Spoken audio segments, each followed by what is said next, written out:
Okay, well, good morning. This is Jay Waters. I'm with the Americans in Wartime Museum and the Oral History Project, or Voices of Freedom Project. Today is 10 November 2019, and we're in Yorktown, Virginia. It's my pleasure this morning to interview Mr. Warner Robins. Sir, good morning, and if you could state for the record your name and where you were born. Warner Robins, born in Hampton, Virginia. And when were you born, Mr. Robins? December 1924, which is a long time ago. Well, and we were talking outside with the name Warner Robins. I understand you're named for a fairly famous gentleman back in historically. Could you tell us a little bit about your name? Well, I'm named for my great-grandfather, who was grandfather to Warner Robins, after whom they named the Air Force Base in Georgia. He was CO at Wright Field when they came up with the pressurized cabin airplane, which made a huge difference in aviation.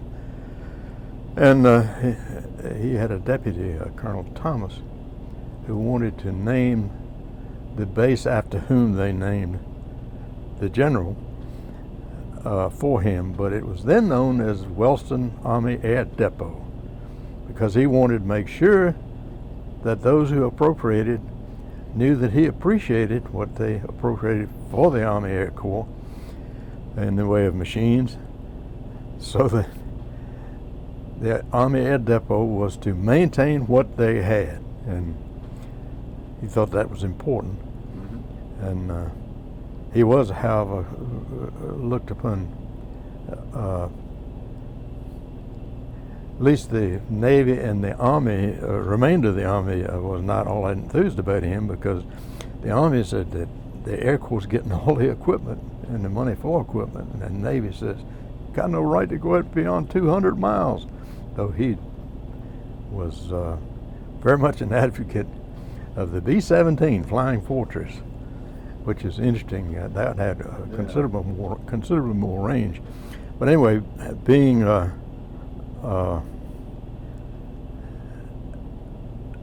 general after whom they named the base came about by his deputy, once General Robins died in 1940, having the War Department named the base after Wellston Army Air Depot. He wanted a name for Warner Robins. Yeah.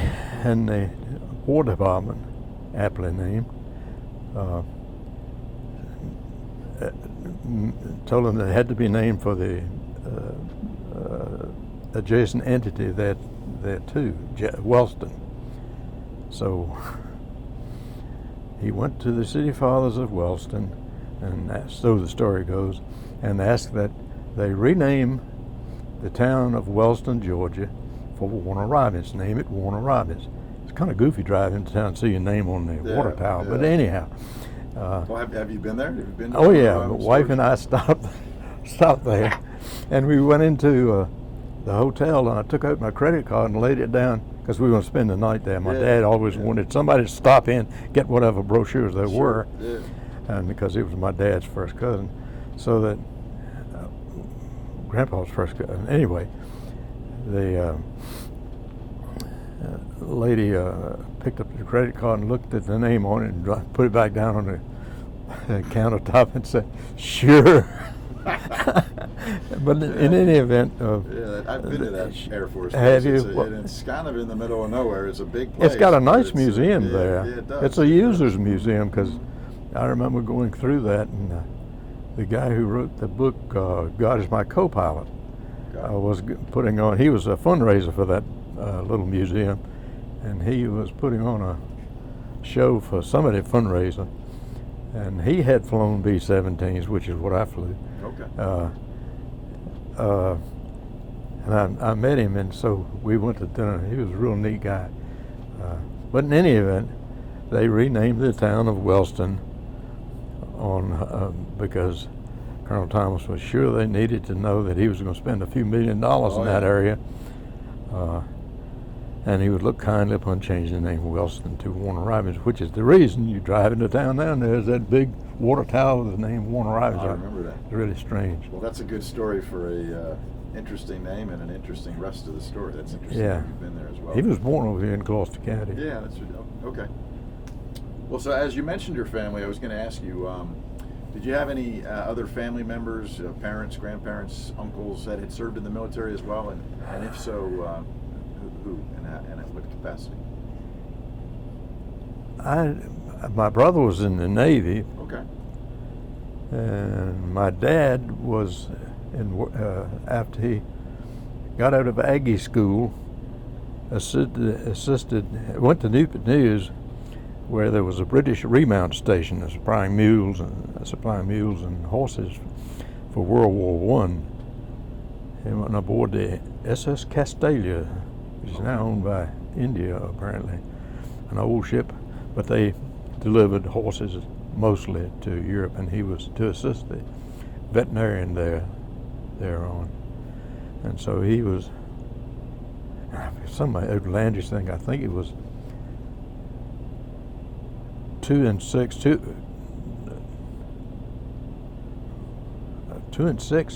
on English money. Okay.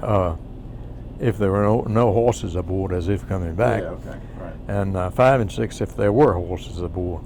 I thought that rather strange. 2 and 6 used to be 50 cents in World War II. Yeah. Okay.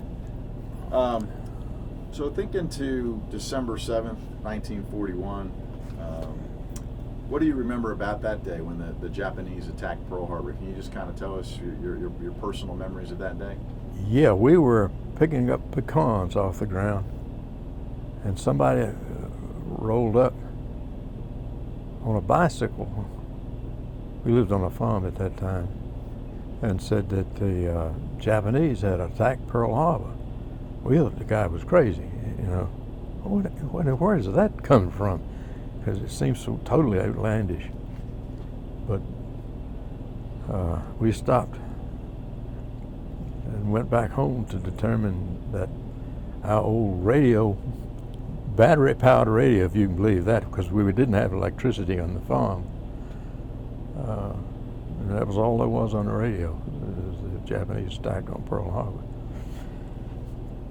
Yeah. This farm that I lived on at that time, of course, in those days, early on when I was a kid, they flew biplanes, and that Langley Field, they had light in there, and they had balloonists and dirigibles, and I think one blimp. We thought that was rather strange, an inflatable aircraft. What could that do? But anyway, I remember my mother despaired of the balloonists who, during temperature inversions, when they're having a hard time getting up, did not like to dump the sand, which controlled the altitude. Right. And they had an antenna that hung down on the end of with a lead fish at the end of the thing, which would tangle in some of our trees. But the main thing I recall, having no air conditioning and sleeping with the windows open all during the night, early morning balloonists would sometimes improve our 4-letter vocabulary, which my mother looked upon with great despair. So you'd hear them going over. Yeah, we hear them going over, dumping sand and swearing. Swearing and yelling. Yeah. Good, nice way to wake up in the morning, I think. Same bunch that used to, they had the aerial maneuvers, so-called, and the West Pointers would come down, and the sergeant pilots then loved to, in those fighter biplanes, to fly between the house and the trees and over the fences and dive and all. Because these West Pointers would be officers, they would be sergeants, but whilst they were there, they enjoyed getting a little excited about it all. Exactly. And so Pearl Harbor occurred. You probably were about 16 or about 17 years old. Looks like. Yeah, I was. Yeah, exactly. I was. As a matter of fact, that it was 4 days before my 17th birthday. Okay. Yeah, exactly. December. Okay. Well, so 17, Pearl Harbor occurs. So how did it come about that you ended up in the military? Well, I had graduated from high school shortly thereafter, and had gone to work for NACA, National Advisory Committee for Aeronautics, which incidentally, the old General Reimitz was a member thereof of that committee, which also included Orville Wright. And he used to bring his 3 daughters out on Sundays because the old general had 3 daughters. And that didn't make me all that happy, because being a farm boy, I'd like to get out of my Sunday go to meeting clothes and go out and play in the dirt. But you couldn't do that with these 3 girls showing up. But anyway, NACA, I went to work for them, and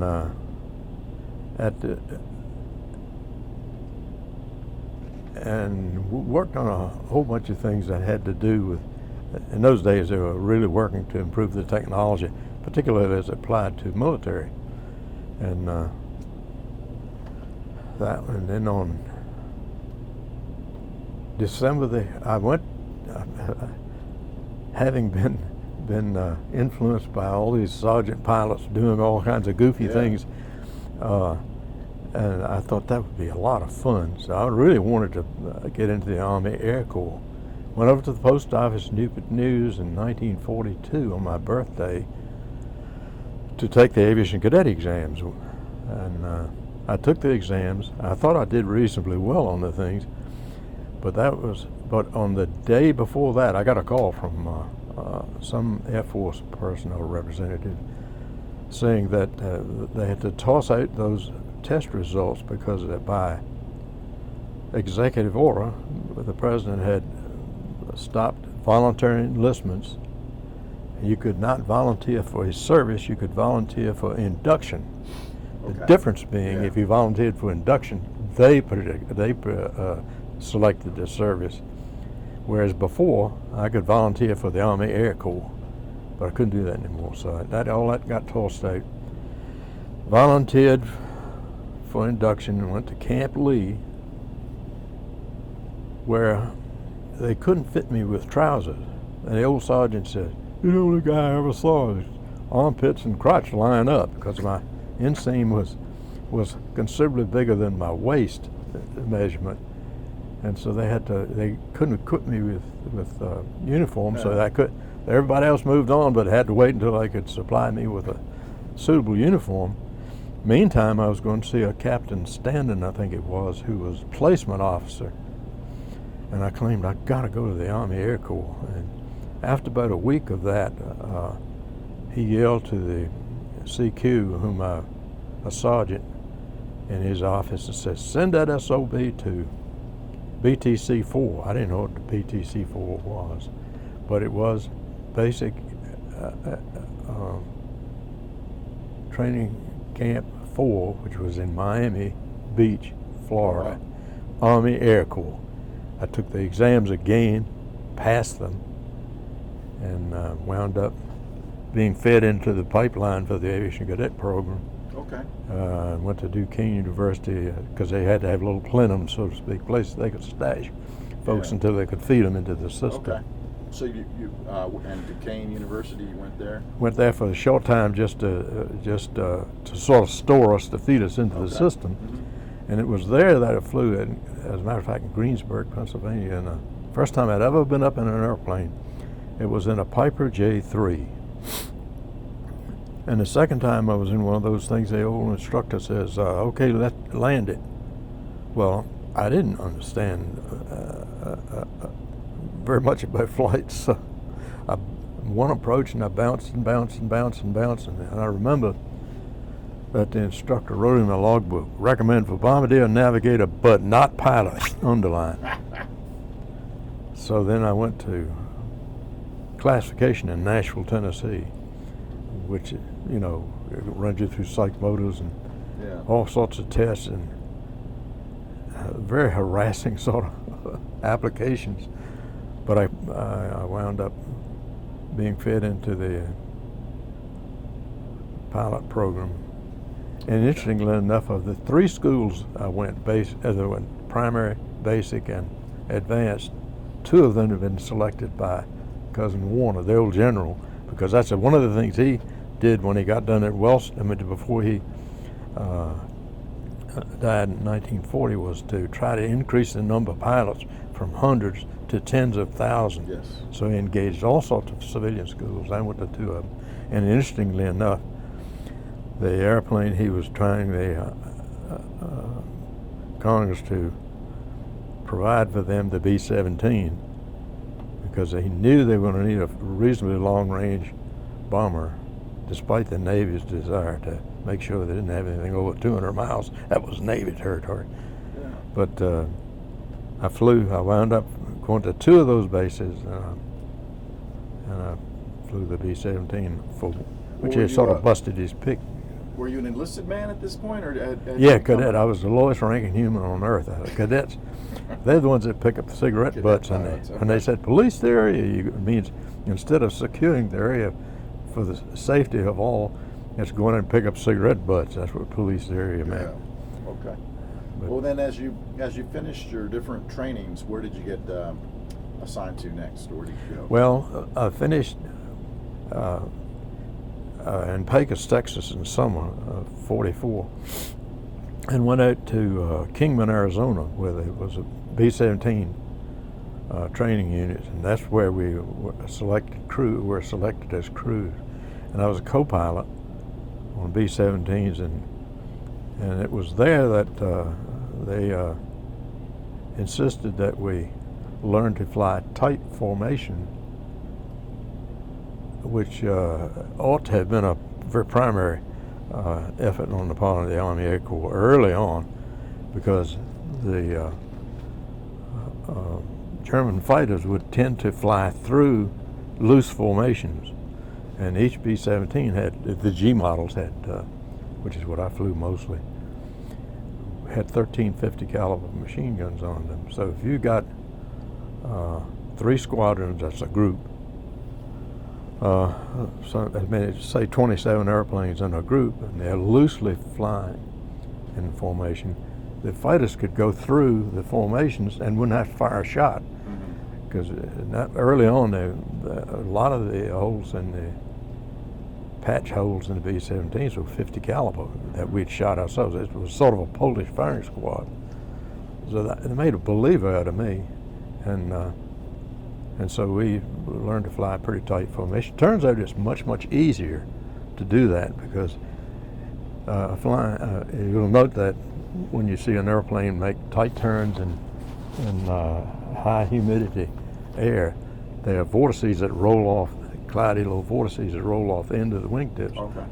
And so instead of being out here using only sight for formation, you can go into, you feel that vortex, so you get a tactile cue as well. And it's easy, much easier to fly the tight formations. Okay. And it also causes the German fighters or adversaries to belly into you, and so that you don't shoot yourselves down. Our group, after Thanksgiving of 1944, had no losses from German fighters. They would attack the groups ahead of us or behind us, but I wasn't there then. That was before I got there. But Okay. So we lost not a solitary airplane to German fighters after Wow. Thanksgiving '44. I got there in the winter of '44-45 in England. Well, so But- where exactly did they? Where were you stationed? I was stationed at Mendlesham. It's a little bit north of Stowmarket, between Ipswich and Norwich in East Anglia. And the nicest bunch of people you'd ever want to run across. Well, those in Brits. England? Yeah, and in Yeah, okay. East in England. And the interesting thing is, amongst the many hazards was British weather. I had never flown in that kind of stuff. How was the weather? Can you describe that? Well, I can describe that first practice mission once I was at Mendlesham. A corporal came and woke me up along with the rest of the crew, and said that time to go to breakfast. We had a practice mission and then to go to briefing.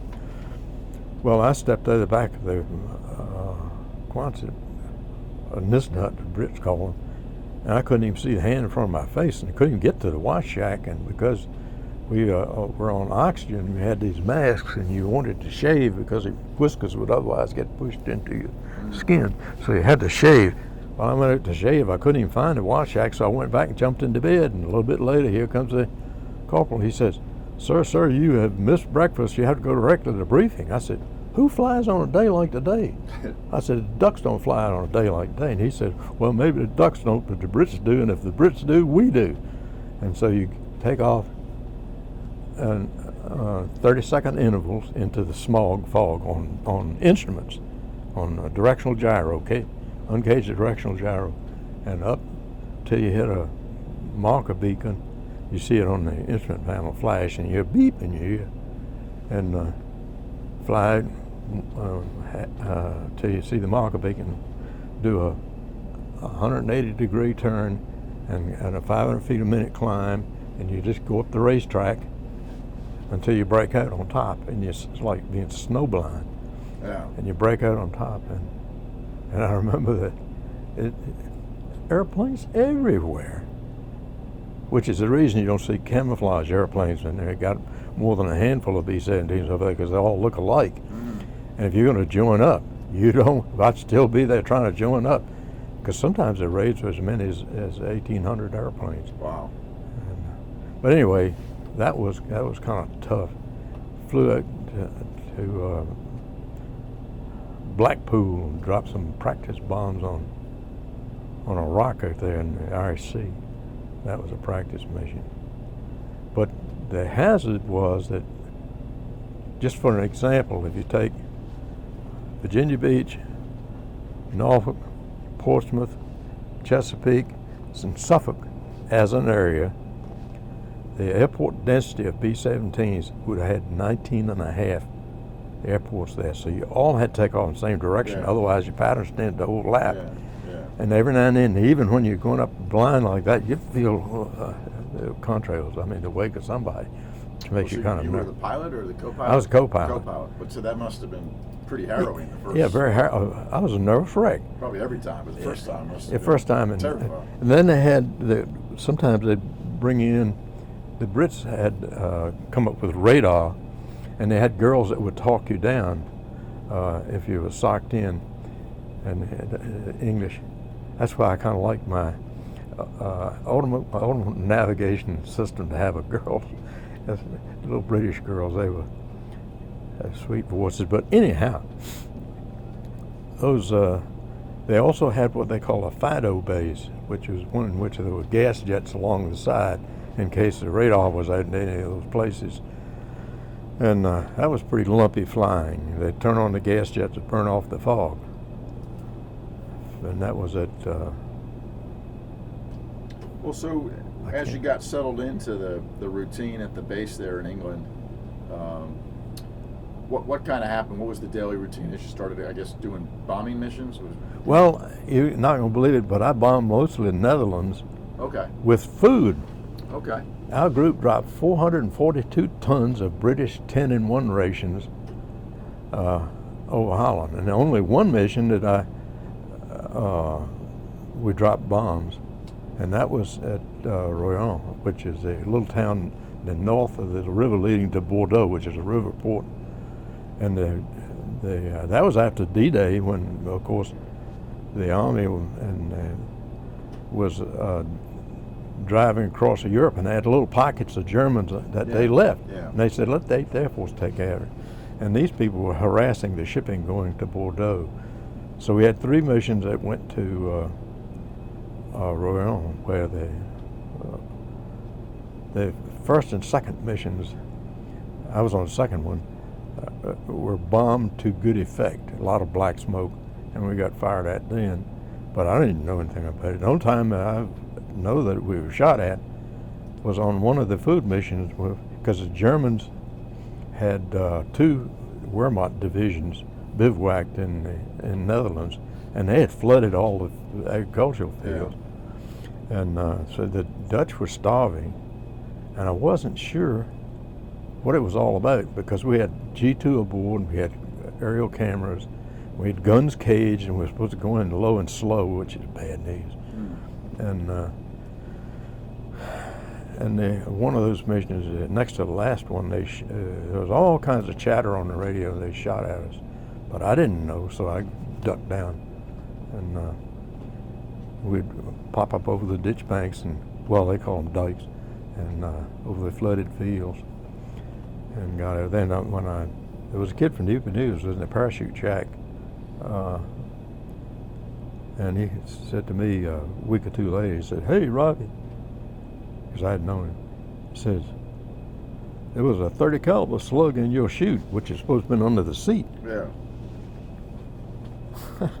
Wow. And I don't know whether it was in the airplane when it was under mine or whether it was whose it was, but it was not a pointed piece of metal. It was blooded, so it was a handgun or carbine or something Okay. like that. It wasn't a Oh. machine gun. So I didn't even know that we got shot at. Oh. Just a lot of radio chatter. Well, so you were shot at it. To no avail. But you didn't even know it. I didn't know it. Well, you're kind of busy, you Yeah, know. absolutely. And if it didn't, okay. But so the food drops to Holland. Holland was probably liberated by this point, right? But No, they were. Still, okay, the Germans. Were The still Germans were still there, and they were riding around on these dang bicycles with their guns strapped to their backs, looking up at you. there. Yeah. And Okay. we dropped on. But the food was for the local The- civilian that was- population. well, yeah, for the most assuming that it was at Utrecht, Okay. which is where the Dr. Pohl, the famous Dr. Pohl, went to Aggie School. Okay. And we dropped at the airport, and the little Dutch kids had made American flags and put them on pencils, and they were waving at us. Wow. They were all excited. Okay. But then the last thing, that would be a very interesting story. At the end of the war, immediately after the war, we flew into Linz in Austria, which is way up under Czechoslovakia. It's a pretty long mission. So we had 13 and a half hours in engine operating. We'd go over. We landed at Linz with a view to bringing in Belgian and French prisoners that had been in the stalags. Lots of delousing powder, and they wanted to bring everything they could liberate with them. But we were there. I was in the 391st Squadron of the 34th Group, and part of Patton's division. This is after the war now. This is the week after that was all over with. I guess in mid-May, and we were flying these prisoners back, Belgian and French prisoners back, French to Paris and the Belgians to Chartres. And the Patton's army was bivouacked in that area because they didn't know what they were going to do next. The war was over. And some kid climbed the fence and went over, and we were sitting at Linz, at that airport at Linz, waiting to get these passengers aboard. The guy came over, and he was a sergeant in the corporal, I guess was a corporal, in Patton's army, 3rd Army. And he had been watching the B-17s fly over, and he just wanted to see them up close. He'd seen them in the air. And he said, he got to chatting and found out, I didn't chat with him, but they found out that he had an older brother who was a ground crewman in the 8th Air Force. Turned out he was in our 391st Squadron, if you can believe that, Wow. of the 34th Bomb Group. So they said, why don't we fly you back to England to meet your brother? And they hadn't seen him in 2 years. Yeah. So sure enough, he climbed aboard one of the airplanes in our group, flew back to Mendlesham, had drinks and dinner, and slept in a warm bed, and we took him back to Chartres the next day. Nobody knew. Oh. It took his brother long just for the ride. But Did you link him up with his brother though? oh yeah, Oh. they had dinner. He had drinks and dinner Yeah, with them. It was with a his great brother. thing. It Okay, had been, okay. and he had a shower and all that kind of stuff, because that was part of the embarrassment that I suffered when all my buddies who were in the airborne or the infantry or some such thing was slogging around in Europe in the mud in the same underwear and socks that I had on last month. Yeah. And I'd go back and have drinks, and after debriefing, had a good crew. We'd get 10 shots of scotch for the crew, but 5 of them were teetotalers, so we got double rations. There you go. And that's an acquired taste, scotch. But Yeah. and then we'd shower, go over to the club, have a few drinks, and have dinner. Go back and crawl into a nice warm bed. Of course, we had 47,000 casualties in the 8th Air Force. But we didn't. We invincible. You know, nothing was going to happen to us. Well, that's what. So you said your squadron didn't have any losses up to Thanksgiving, but did you have losses later on in the campaign? Oh, we had some flak losses apparently. That was before I got there. Oh, before you got there. Okay. Yeah.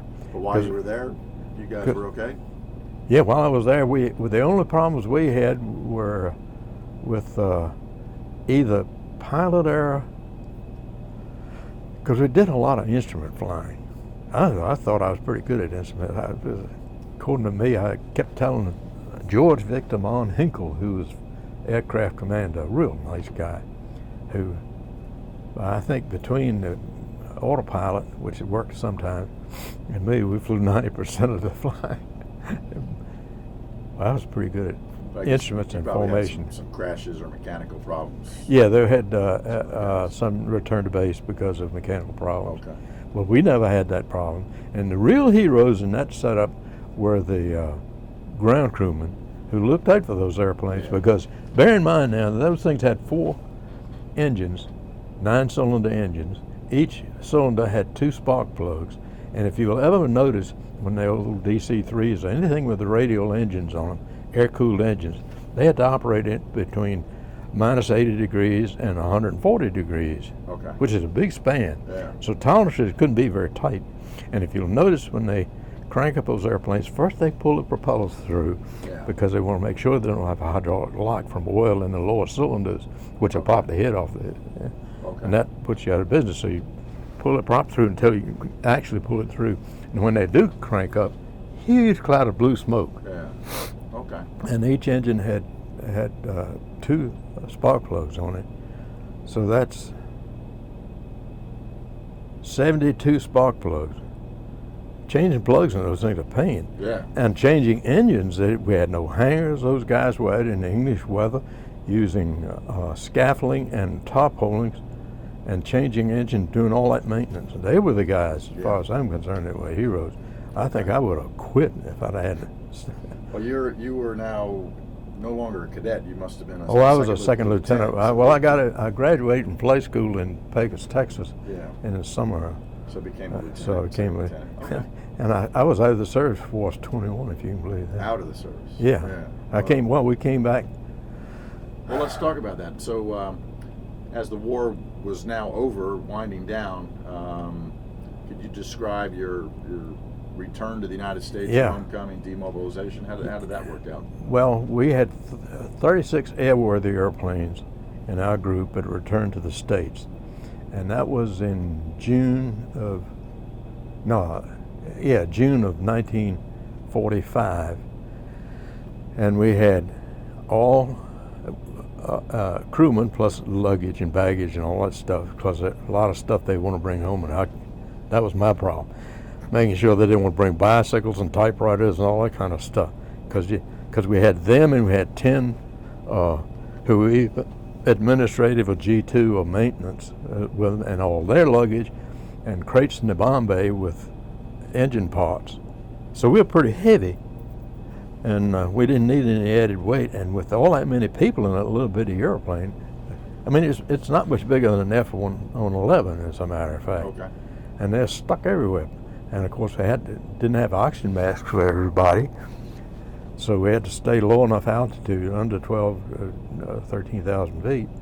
So we weren't optimal as far as range is concerned. So we had to land in Greenland, Blue West 1, Narsarsuaq. It's now, I think, the commercial field for Ulleanahob in Greenland. Interesting thing is, my first cousin, Archibald Robin Sinclair, who was a Navy pilot, had surveyed Greenland in the 30s in Catalinas to determine a good location for a base on Greenland, so that you could take the shorter range airplanes and hop them across from Newfoundland to Greenland to Reykjavik and Iceland over to Ireland. And he had surveyed that base. I thought that was kind of interesting. Yeah. And but anyway, we went from Mendlesham, England to Valley, Wales to Munster, and then we flew into Greenland, and from Greenland to Bradley Field, Connecticut, which is where that B-17 crashed a week before last and killed a bunch of people. Yeah. I had flown that, my daughter-in-law, because that was a Collins, you pay so much you go up in it. She wanted her husband, my number 2 son, and me to go up in that airplane, and I did. It so gives you the willies. because it crashed and Yeah. lost those people at Bradley Field, Connecticut. Yeah. Wow. That gives you the willies. But anyhow. And then we were supposed to, after that, we went home to Triple R League, Rehabilitation, Recuperation, Recovery, which I didn't have to do any of. And then from there, I was supposed to go. I went to Sioux Falls, South Dakota, where we were supposed to assemble and then get fit into the system for B-29 training to go to Japan. Okay. But then Harry dropped the atom bomb. But the interesting thing about that, Harry dropping the atom bomb, is that I later, as a Rotarian, went to a district conference over Virginia Beach, and I sat at a table with 3 Japanese Rotarians. And one of them who hadn't said a word, one of them had, early on, another had asked me if I was in World War II. Asked me what I did. I said, yeah, but I pointed out I was in Europe. But I admitted I was on the way to B-29 training to go to the Pacific. And the one who hadn't said a word, sitting across from us, Japanese, he said, it is probably correct to say that the atomic bomb attacks, as he put it, may have saved 2.5 million people, which is kind of a shock to me, Yeah. a surprise. But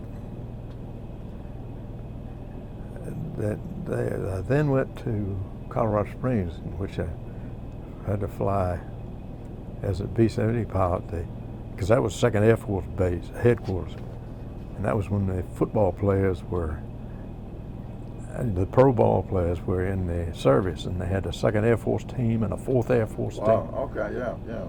And so we flew the brass around. I'd made a landing on an ice grip tire, which is ones that had these that metal webbing in their tread, and I was Well, did you make it back to Virginia eventually? Yeah, as a matter of fact, immediately after that, I decided, well, I was out of the service again after 34 months. Yeah. I went back to the old base, wife and I stopped at Duxford, and there was a B-17 there. I was supposedly a supersonics expert because I went back to NACA, Okay.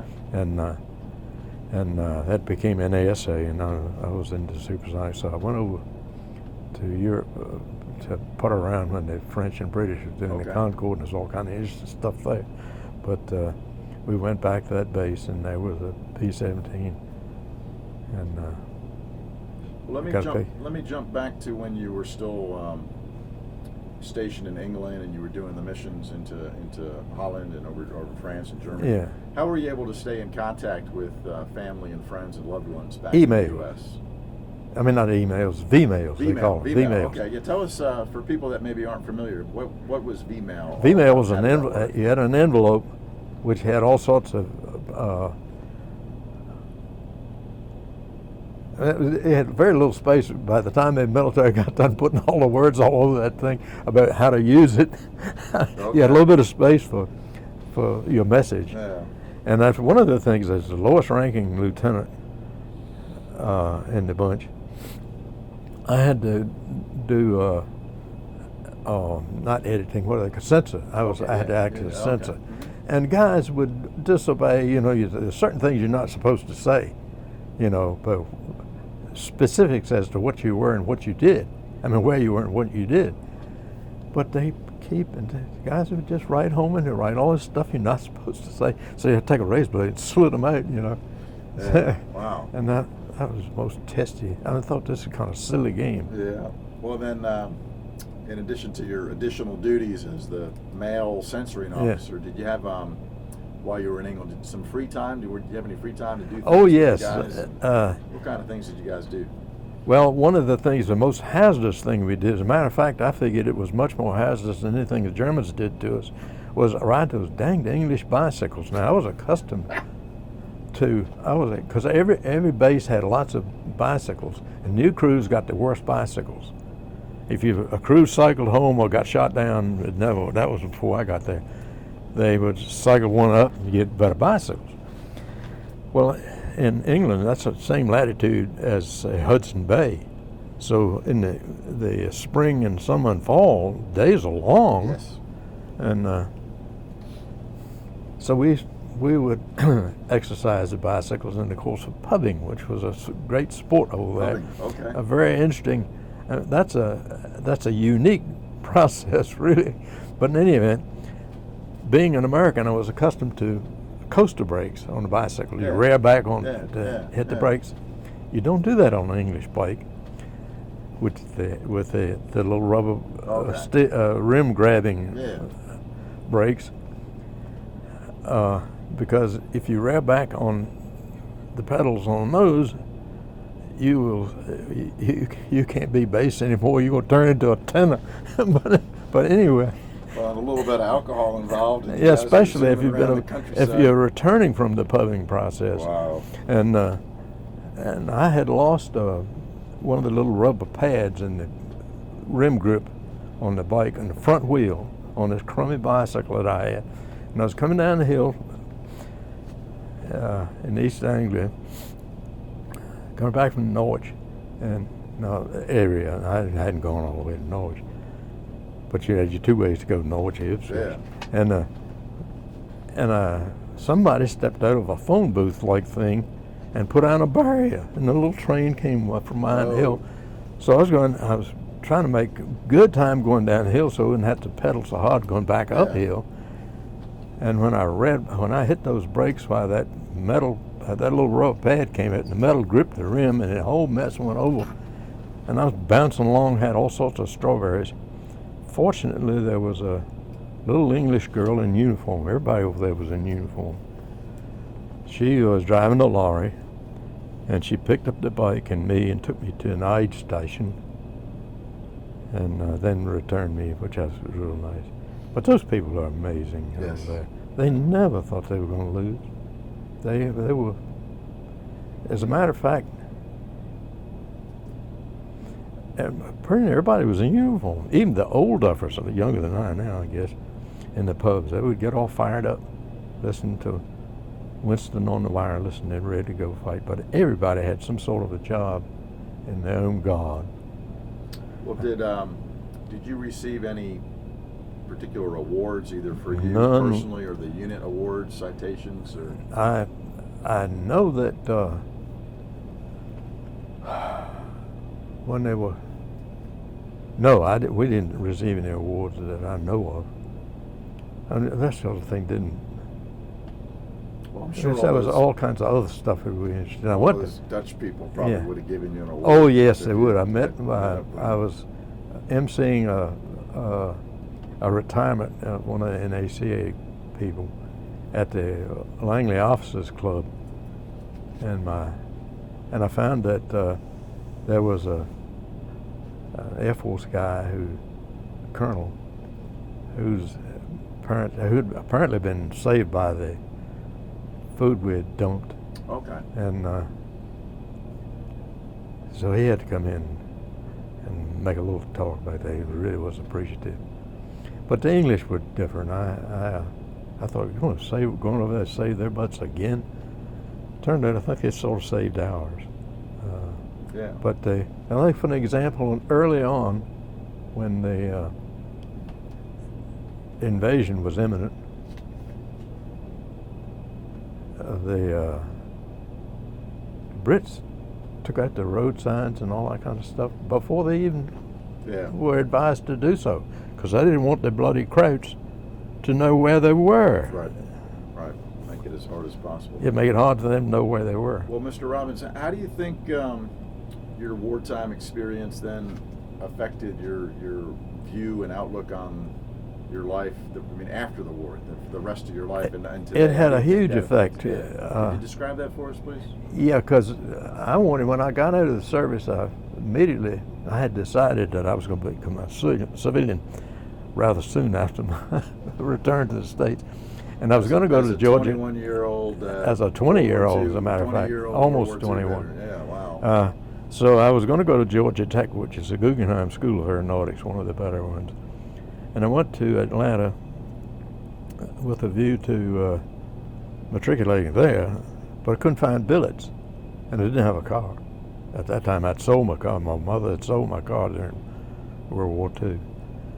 And so I called January the 1st. I managed to catch up with January with one of the clerical types at Virginia Tech.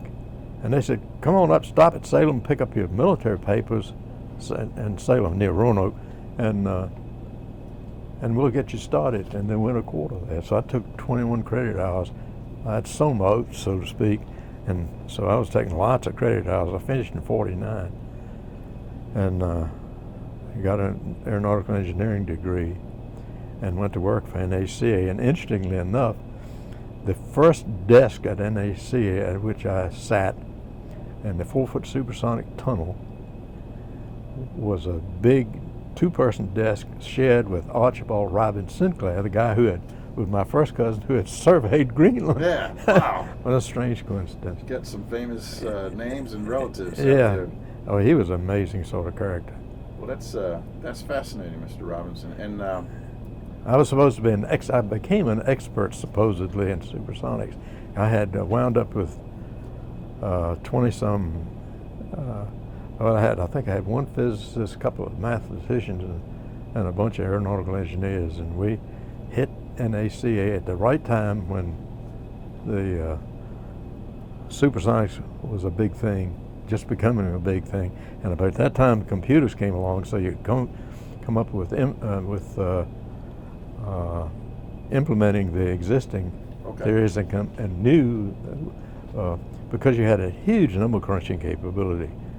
I mean, like you went from being able to do a 4x4 matrix inversion to doing 200 by 200, which would take a person with a mechanical calculator 2 or 3 lifetimes to do. Yeah. And that was primitive stuff even then. Yeah. Well, as we kind of wrap up the interview, I just got a couple more questions for you, 2 more questions. So the first one being, again, looking at the whole body of work that you've done over your lifetime, to include your wartime and your service to the nation, what would you want future generations or great-grandchildren or just future Americans to know about you and your military service? Well, I would want them to know, first of all, that there were everybody during World War II is occupied, and whether they were building stuff for the war effort, the weaponry, or whether, and these people deserve a lot of credit. The permanent military that trained all the civilians to do the military jobs that had to be done, and that must have been a terribly frustrating sort of thing. But I'm talking about permanent party military. They had a tough job. And then there were those of us who got to the more interesting fighting the war type thing. And we all did our part, and we who had the more interesting occupations did get shot at some, but in my case, to absolutely no avail.